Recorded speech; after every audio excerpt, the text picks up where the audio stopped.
Nagkasunog po sa Smoky Mountain na dating kilalang tambakan ng basura sa Tondo, Maynila. Naging susi sa pagpapula sa apoy ang bayanihan. Nakatutok si June Veneracion.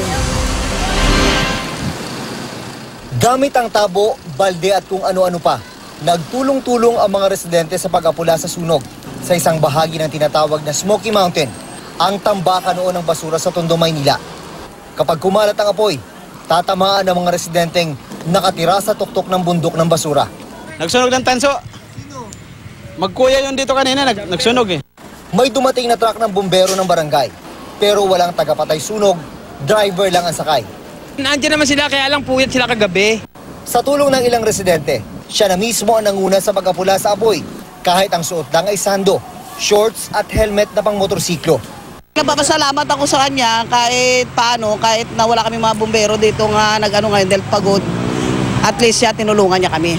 Nakilala namin ang nagbagandang loob na lalaki na si EJ Sarabia. Yung pakiramdam na nakakatulong ka sa kapwa mo, masarap sa pakiramdam eh. 10 taon na raw fire volunteer si EJ. Mula pagkabata, pangarap na raw niyang maging bumbero.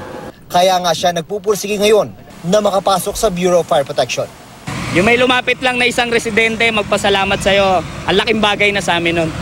June Veneracion, nakatutok, 24 oras.